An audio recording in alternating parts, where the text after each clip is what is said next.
This is CGTN, China Global Television Network.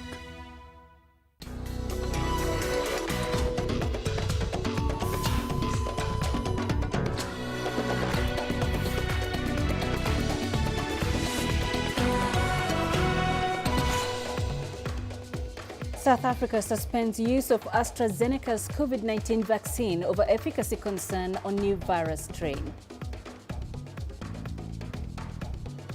Divisions in Somalia as opposition parties reject an extension to the president's term.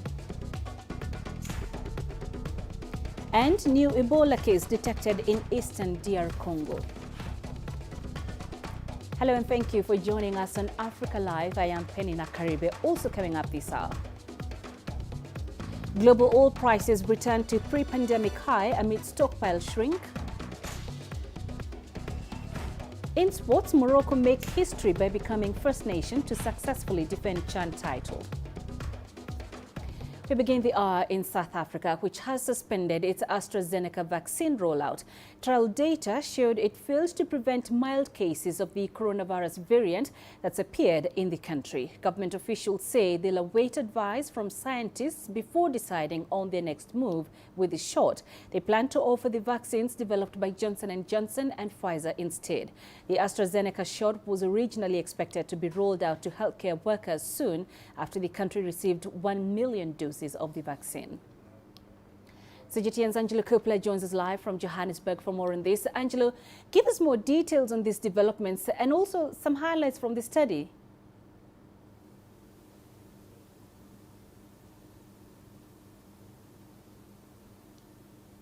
Well, look, the results weren't that promising. It showed a 22% success rate on mild to moderate cases, and that's not good news. The trial results, of course, were leaked to the Financial Times in the UK and published over the weekend, which then prompted last night's webinar. Professor Shabir Mahdi, the lead investigator on the AZ vaccine, that's the AstraZeneca vaccine trials, said he was disappointed about the results. It was a small trial of only a couple of hundred people, we were told, and wasn't meant to test whether the vaccine worked on people with severe infections or exposure to the new variant. The sample, of course, was too small, we're told. It was statistically invalid, we understand. But it's something that they plan to trial anyway. He did say that he was optimistic that the vaccine could possibly work on severe cases. Of course, we're going to have to wait for those trial results to come through and be made public, Peninah. So, Angelo, what's next? Do we know if and when the vaccination will begin with the 1 million doses imported?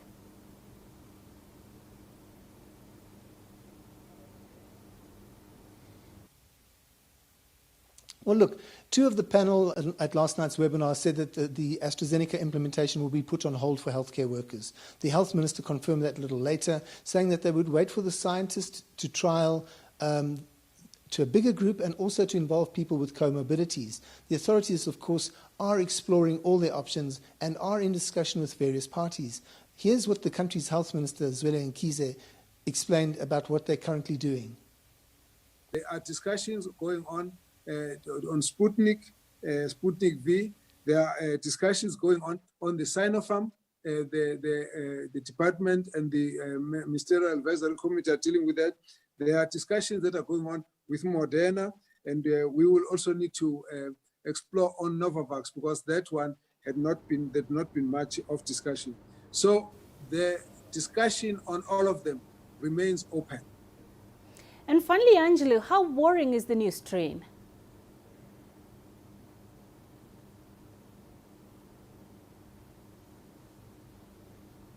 Well, look, it's very concerning, specifically for people with comorbidities and the elderly. And let's, of course, not forget the younger generation, which the B1351 variant seems to be attacking as well. So no one is safe. And the anxiety about the efficacy of the current vaccine is also concerning, but not insurmountable, we're told, because of the technology that's being employed. And that means that booster shots can be developed fairly quickly. So there's still some hope that the boosters will do the business and arrive in time. In the meantime, though, results from the Johnson & Johnson trial are far more promising, and more on that later. Peninah? All right, Angelo, we appreciate that update. Thank you. Angelo Coppola live in Johannesburg. Now, the Chinese embassy in Cairo has announced a gift of 300,000 doses of a COVID-19 vaccine to Egypt. The Chinese embassy also announced that more vaccines will be sent to the Arab League, its member states and African countries. Egypt has already started administering the Sinopharm vaccine to medical staff. Here's Adel Mahroui with more. Throughout the COVID-19 pandemic, Egypt and China have both stood next to each other, exchanging medical supplies and testing kits. The COVID-19 pandemic has highlighted the depth of relations between the two countries. On Sunday, the Chinese embassy in Cairo announced another sign of support.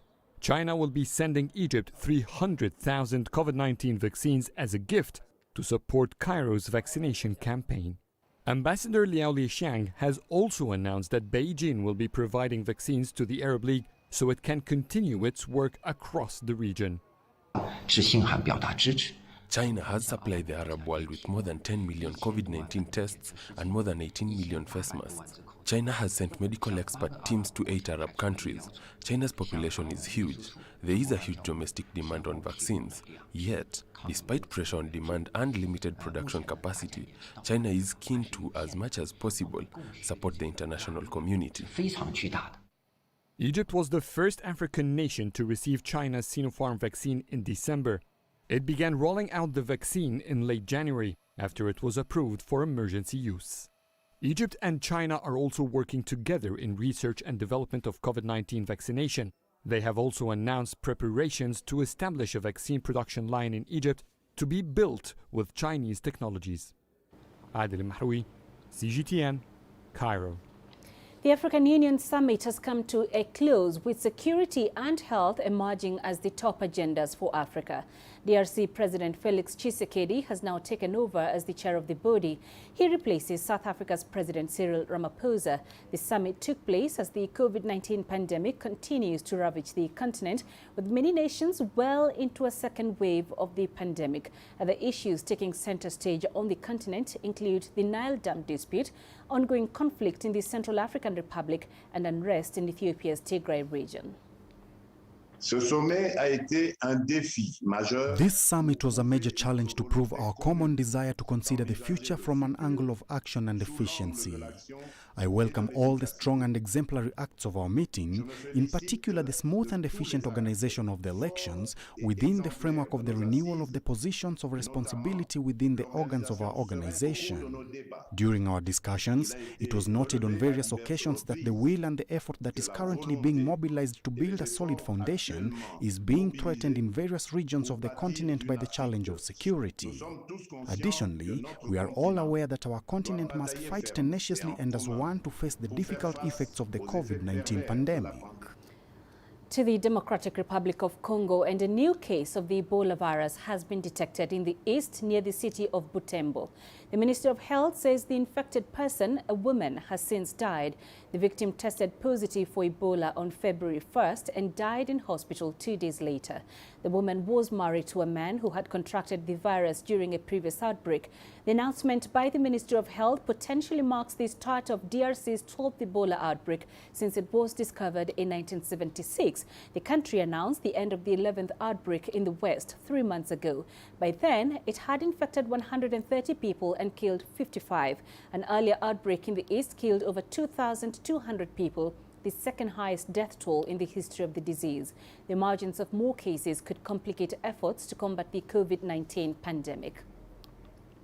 Let's cross now to CGTN's Chris Ochambringa live for us in Kinshasa for more details on this. Chris, give us the latest on this developing story.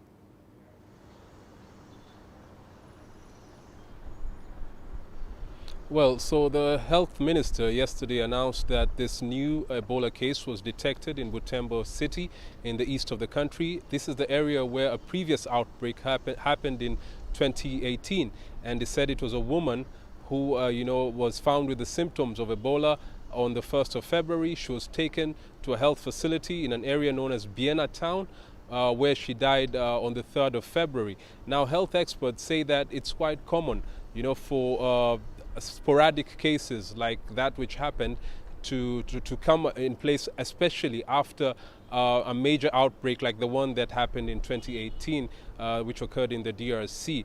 The officials have called for people to remain calm. They're saying they have a very competent team of health workers in the province, and they're also working with people from Kinshasa and other international agencies to ensure that they identify the people and bring this outbreak to an end. Peninah? Okay, so then what interventions have been put in place to contain it?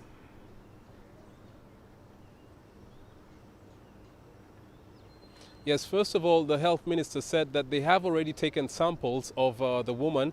They have brought them to the National Institute of Biomedical Research here in the capital, Kinshasa, to identify the strain of Ebola and determine whether it has any links to the previous outbreaks that occurred in the eastern DRC. The health minister also said that they have already dispatched teams of health experts from the National Ebola Task Force who are going to work with other teams at the province in North Kivu and international experts like the World Health Organization, UNICEF, and the World Health Organization has already issued a statement saying that they have already identified 70 people who came into contact with that woman. They have already started disinfecting the places where she went, and they are optimistic that they will be able to bring this outbreak to an end because the DRC has built capacity. This is the 12th Ebola outbreak to happen in this country. All right, Chris, thank you very much for that. Chris Ochamringa live in Kinshasa. Well, coming up to 12 minutes into the hour, you're watching Africa Live. Let's take a quick break. Coming up. Divisions in Somalia as opposition parties reject an extension to the president's term. And 14 people dead and as many as 150 missing as glacier causes dams to burst in North India.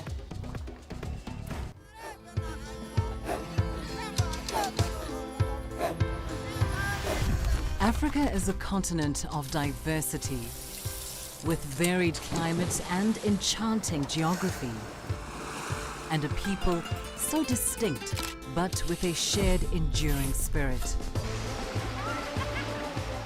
We are at the heart of the continent to bring you the untold stories. Let's have a look. We celebrate Africa as it shapes its own destiny. Tunis, Cairo, Juba, Ethiopia, Tanzania. Africa Live. Find your voice.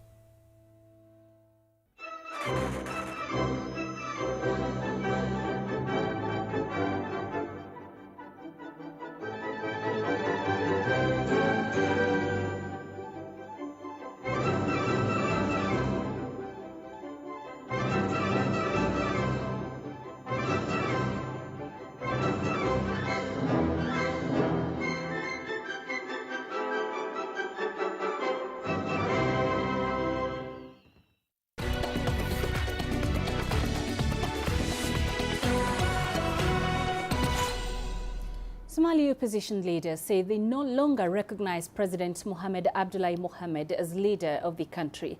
His term ended today with still no agreement on holding parliamentary and indirect presidential elections. The opposition alliance said they would reject any attempt to extend the president's term. They want to elect a transitional leader until a new president can be chosen by lawmakers. President Mohamed wants to run for a second term.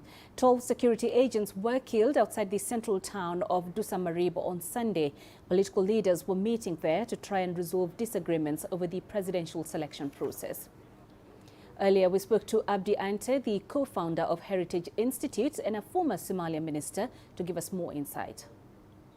Well, I think unfortunately we are in a very uncharted territory for Somalia. We've never had a situation where an elected president's constitutional mandate comes to an end without a political agreement.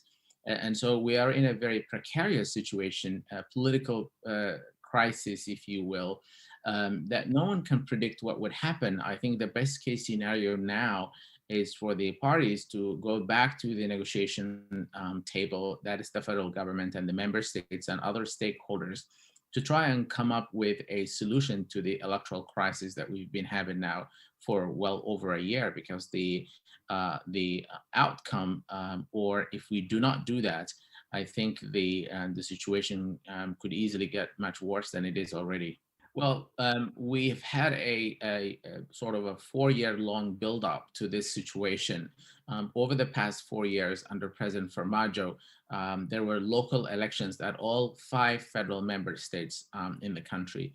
Of those, 4 of those local elections were fundamentally flawed. They were rigged. That's why we have the stalemate. I think the important part is that it is not a one-off problem. It is a problem we've been having now for about 4 years. Well, the question of security is really fundamental to the electoral process, because if you look at what was happening over the past several years, Al-Shabaab was able to capitalize on the fact that the political elite were very busy among themselves trying to fight over power, also project an image that the political elite in Somalia are fundamentally flawed.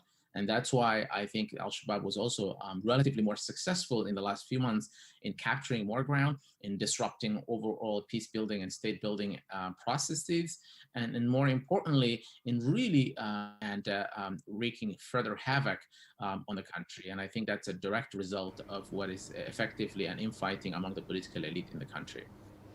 Indian officials say 14 people have been confirmed dead and as many as 150 people are missing in the northern part of the country after a Himalayan glacier broke and triggered huge floods. Thousands were evacuated from villages downstream. Ravinda Bauer has more in India.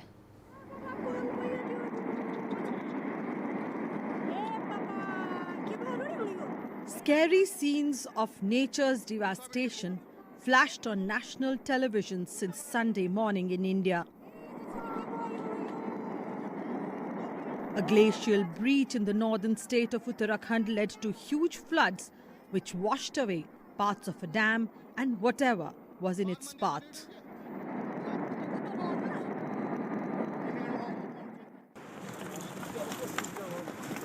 Rescue operations are underway, and it will take a few days before a clear picture of actual damage will emerge. Disaster response teams were airlifted to reach the location of glacial break. Medical teams have also been rushed to affected sites. Efforts are still on to save lives.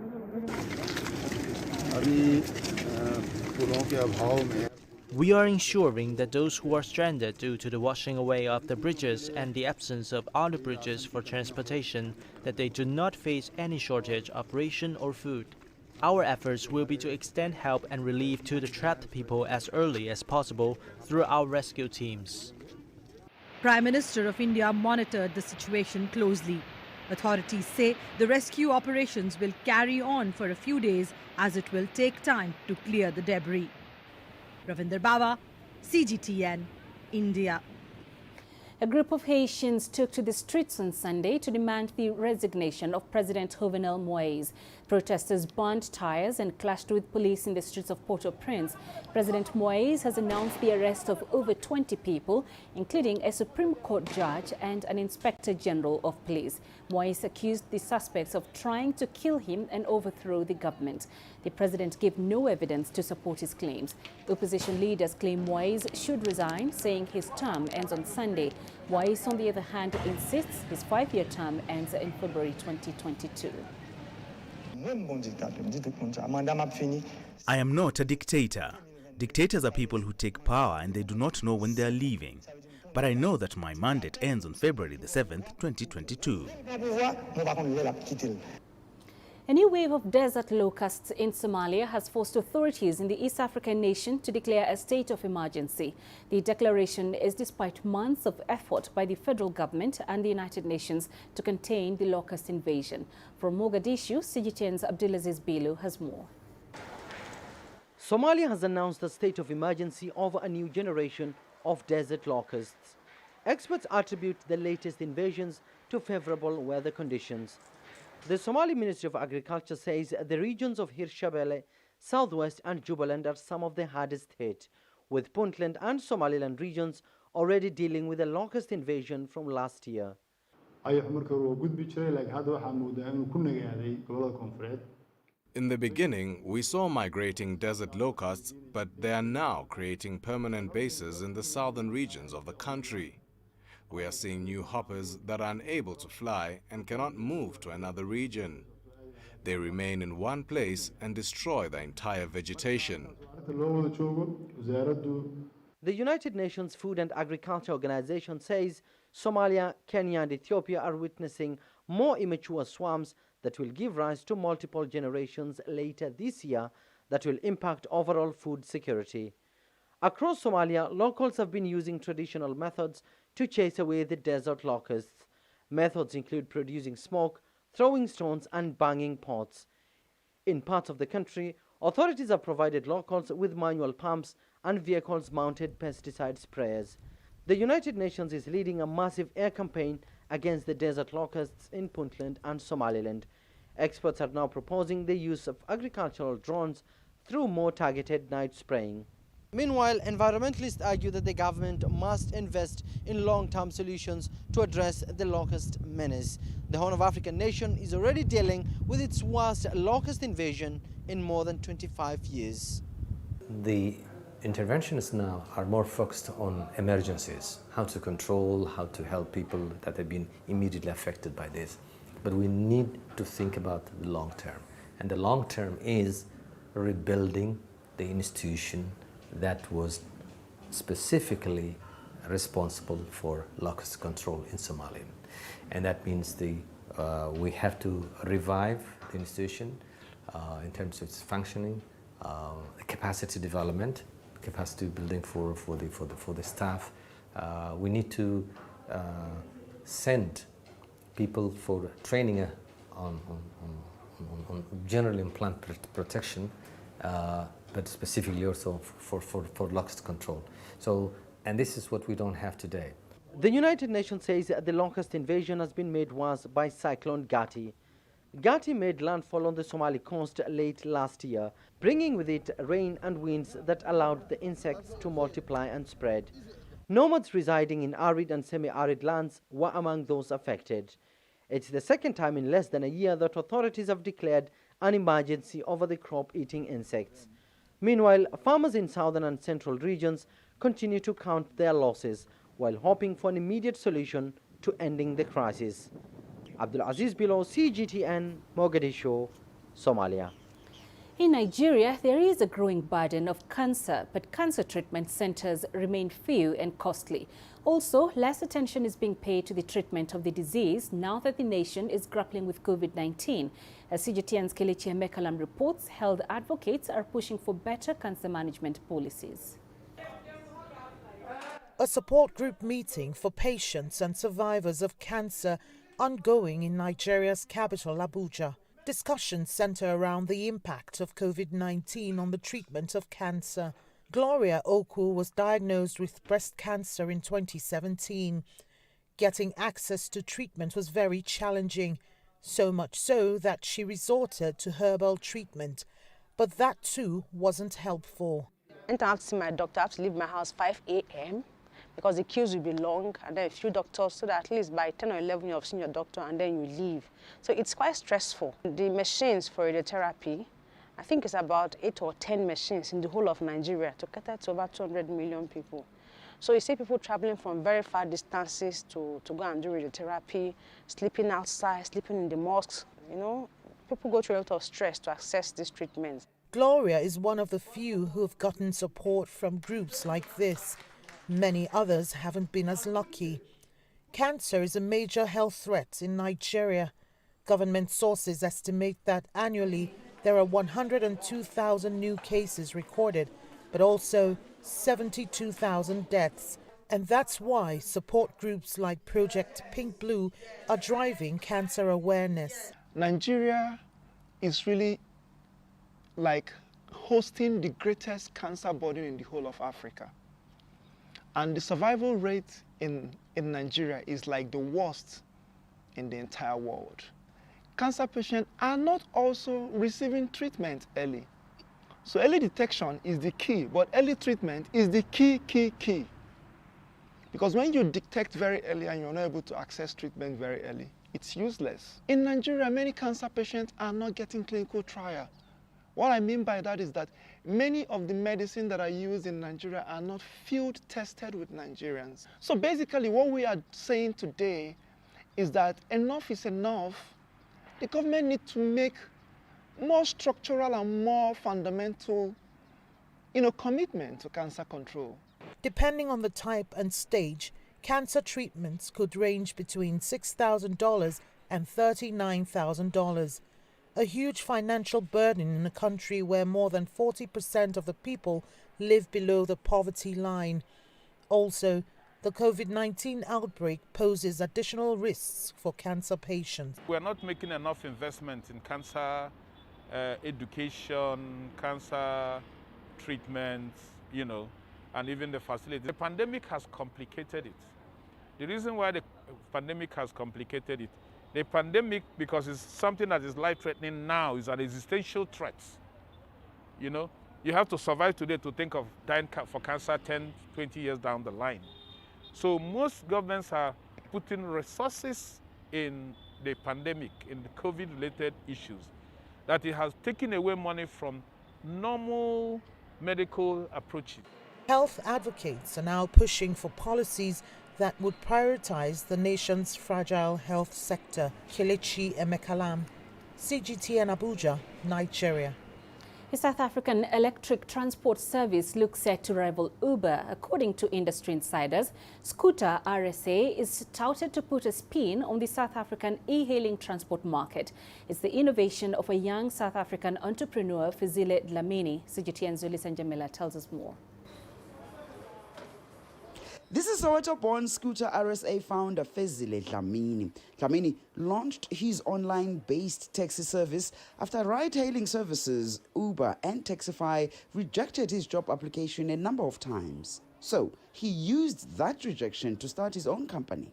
Dubbed the Green Scooter, the entrepreneur's e-hailing service functions via an app. It works the same way as Uber and Taxify, except that the mode of transport is an electric scooter with a roof. So Green Scooter is an automotive company manufacturing electric vehicles. We started off with importing, and then we later went on to assembling the vehicles locally. And so far, it's bootstrapped, a self-funded business. And we've been pretty much trying to prove sustainability of electric vehicles within a township environment or any environment whatsoever. The service offers ride-sharing, food delivery and logistics services through its app. One of its distinguishing elements is its operations in a number of townships. I would say the unique element is it's connecting the disconnected. I mean, one of the most important things is that, as much as you leave the township and you go and stay in the suburbs, you leave a part of you behind. And food is the one thing that we really, really love the most, that connects us to our roots, to our heritage. Green scooters also operate in more affluent areas. The green scooter vehicles are eco-friendly and they emit zero carbon emissions, therefore causing less harm to the environment. So the ZB is 100% electric. It has a 4-kilowatt battery. Top speed of 60 kilometers an hour. Average driving speed is about 42.5 kilometers an hour. Battery range is 90 kilometers from a single charge. So you use a normal 2-phase, 3-phase plug point to charge the vehicle. Dlamini's ultimate goal is to expand the service to include a scooter assembly plant here in South Africa, with the aim to contribute in a substantial way to the creation of jobs. So the future plan for Green Scooter is for us to eventually launch our factory. Our factory plans is that we plan on manufacturing 3,000 vehicles within our first year. Our conservative approach would be to manufacture about 500 vehicles within our first year and sell those. With that, it's creating a lot of sustainable employment opportunities. The social entrepreneur is also keen to expand to the rest of the African continent. Yuli Sanjamela for CGTN in Johannesburg, South Africa.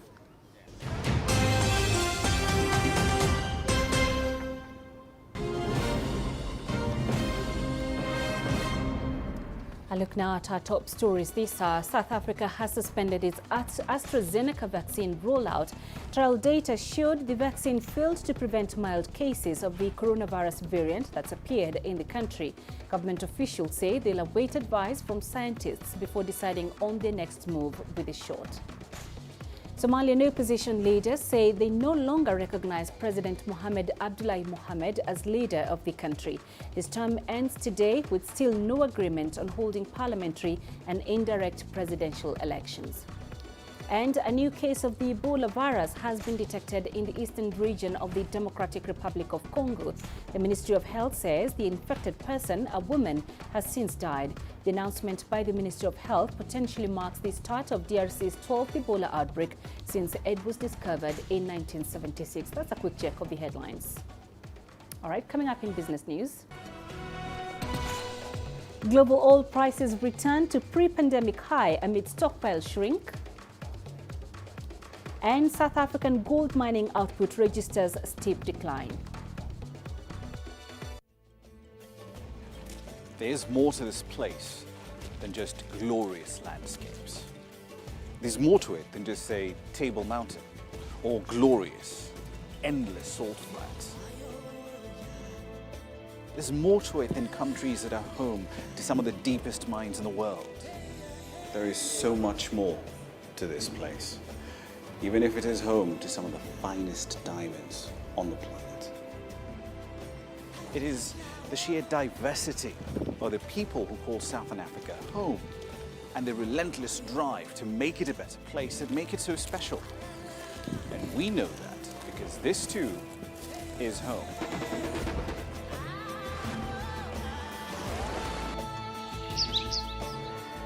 No one knows Southern Africa like we do. CGTN. See the difference.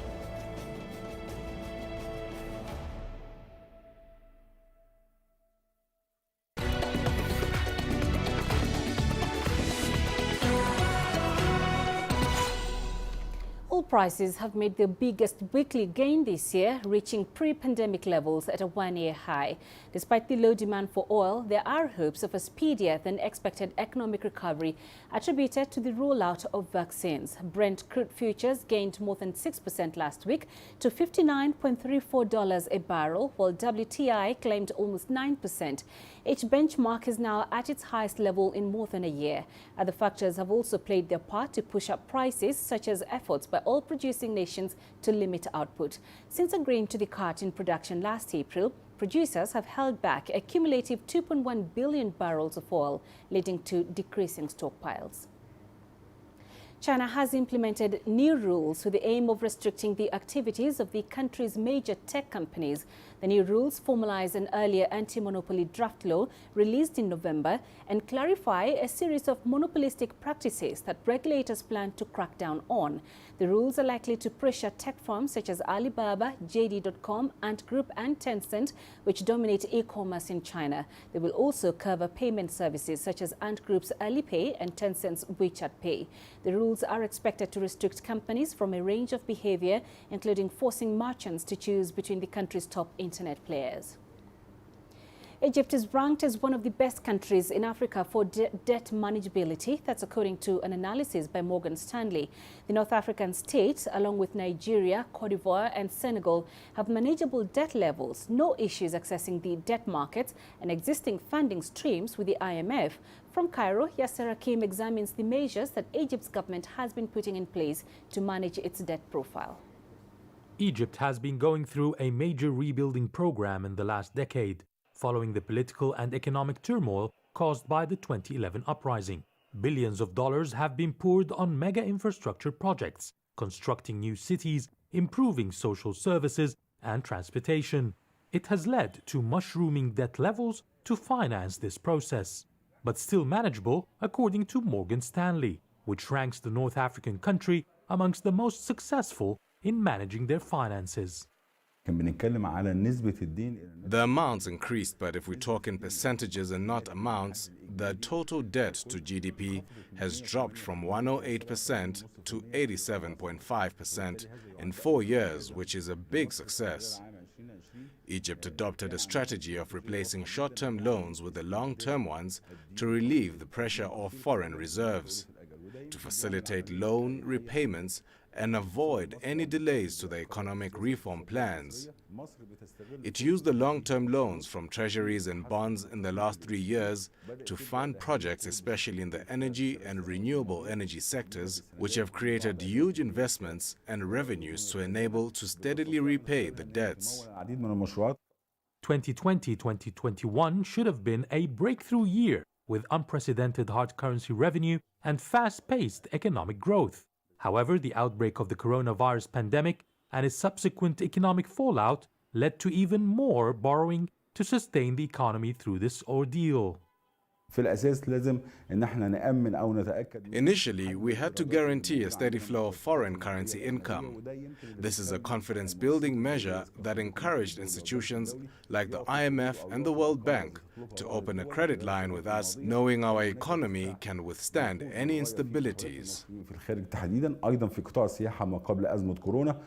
With projections of strong economic numbers and positive outlook, experts believe Egypt's borrowing trend will begin to drop significantly in the foreseeable future. Yes, Hakim for CGTN, Cairo. Once the undisputed largest gold producer in the world, South Africa is now tied with Sudan for annual gold production in 11th place globally. That's according to new data from the U.S. Geological Survey on global gold production for 2020. South Africa's production fell by 14% from 105 tons in 2019 to 90 tons in 2020, and that is equal to that of Sudan and Uzbekistan. The issue facing the South African gold mining and general mining sector is the lack of good government policy. When you see a lot of the economists and you see a lot of the mining industry people saying policy, we need to improve our policies. That is the single most important factor. Why is there no investment going in our gold mines, and why does our production continue to shrink? Others believe the decline is also due to structural issues. Well, I think it's been 20 years in the making, so I think we should acknowledge it is structural. Our mines are getting deeper. The cost of production has gone up, sometimes because of depth, sometimes because of inefficiencies like Eskom's power increases, etc.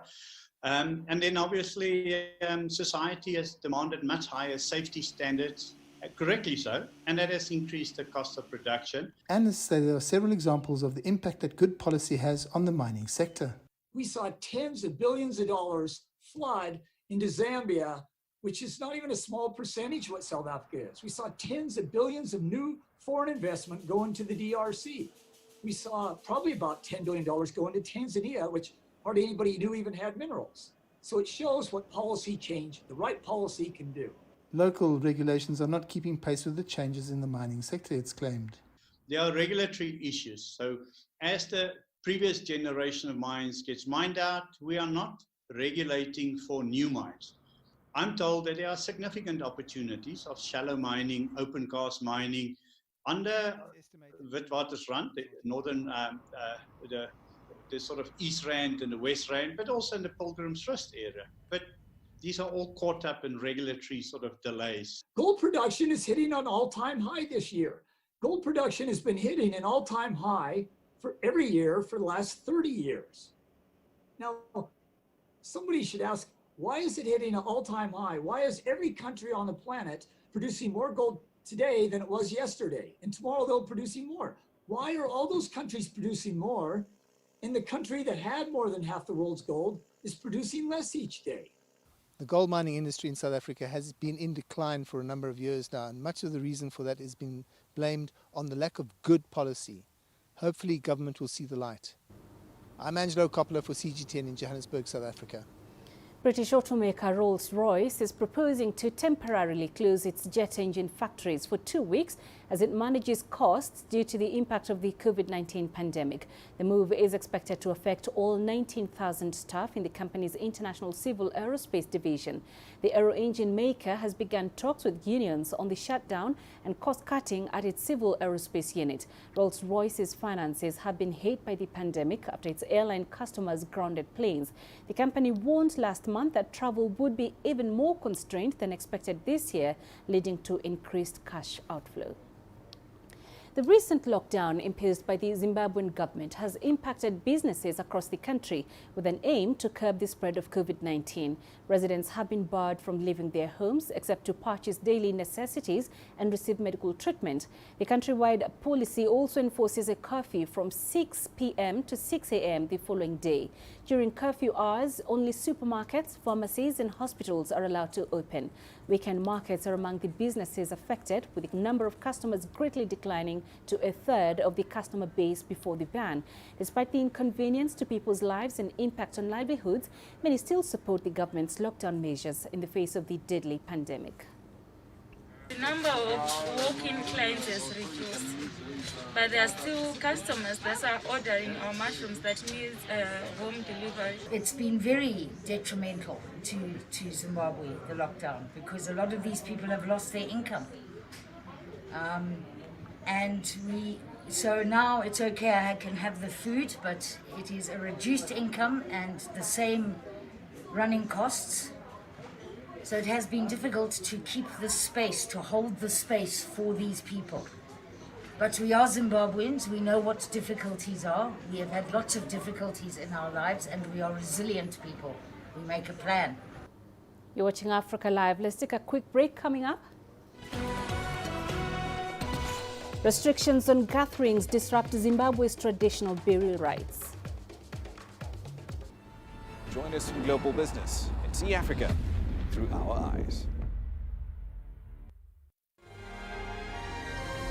The greatest journeys, the greatest sights, the greatest adventures. Here in Canada, this weir allows the locals to walk on water. We're far more than just TV news. We're your passport to the wonders of Africa. To bring you stories of struggle, survival and hope.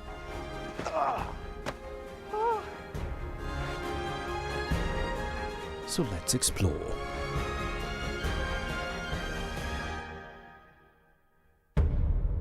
CGTN. See the difference.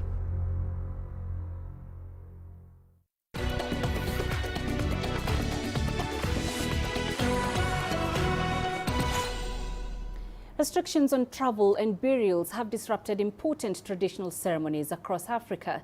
Many Zimbabweans have not been able to bid an important final farewell to their loved ones due to tough restrictions on funerals aimed at curbing the spread of the pandemic. Zimbabweans attach a lot of importance to where and how they lay their departed loved ones to rest. Funerals are an opportunity for many here to express affection and solidarity in grief. The coronavirus pandemic has robbed families of that opportunity. Government restrictions mean COVID-19 burials are expedited and without the usual ceremony, such as viewing the body. Only 30 people can attend, and even then at a distance. I think it's a given fact that someone's funeral should be associated with the dignity that our culture has always given to the last moments of our beloved ones. And people need to have quality time with the body to make sure that the body gets inside the house and they sing and they dance, and maybe they perform the last wishes of the deceased and so on. Many still want to give a befitting send-off despite the risk of infection among attendees. What we're used to is that the deceased must spend a night in their home, and there are certain rites that must take place there. If this pandemic is with us for a long time, how should we forego these important traditions? The new arrangements have made some uncomfortable. There is a risk that we could end up burying the wrong person. How do we know that it is our loved one in the coffin? There have been cases of mixed up bodies before. A ban on intercity travel for burials could also lead to some long-term practical challenges. If we keep burying people in Harare, we may run out of burial ground and then end up having mass graves. So we need to allow people to take their dead to their rural homes and bury them there. Other ceremonies like traditional marriages have also been upended. Experts say the psychological impact of not being there for such significant milestones may be felt long after the pandemic has been brought under control, which may leave the nation with another burden to bear. Farai Mwakutuya, CGTN, Harare, Zimbabwe. Flower growers in China were among many hit hard by the pandemic, but they're hoping the Spring Festival rush will help them recover, and many are turning to live streaming services to boost sales. CGTN's Marco reports from southwest China. White willows, orchids and winter sweets, decorated with festive cars and ornaments. It's a ritual for many families roaming around Kunming's famous flower market at this time of the year. We've lived here all our lives. We can't travel far, and this place is so lively and so pretty. We buy flowers every year. These are my wife's favorites. This year, we are answering the call not to go out too much during the Spring Festival, but it's still important to decorate the house. The Dounan Flower Market has long been regarded as the weather van of China's flower industry. For every 10 flowers sold nationwide, 7 are from this place.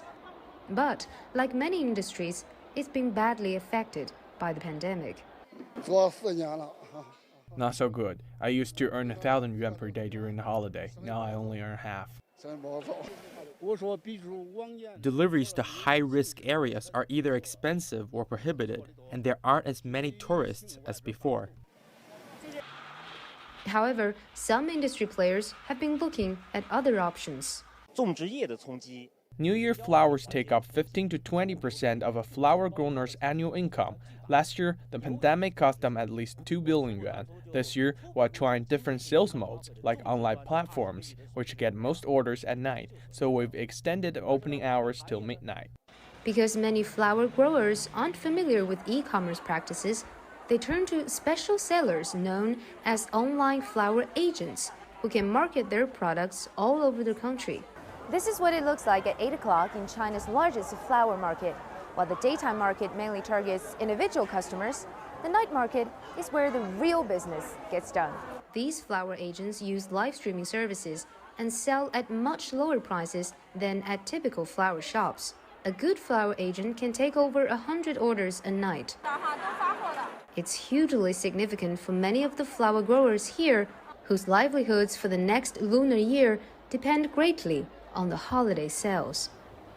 Marco, CGTN, Kunming. And coming up in sports,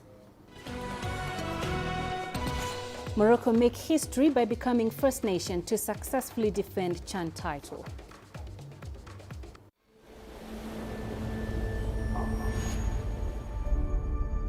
How would you create your legend?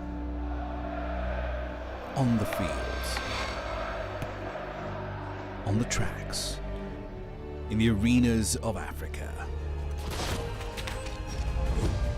Were you born to be a player? Could this moment be yours?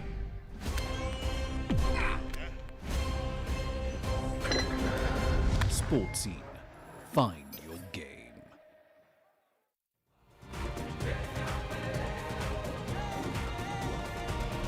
Africa Live. Find your voice.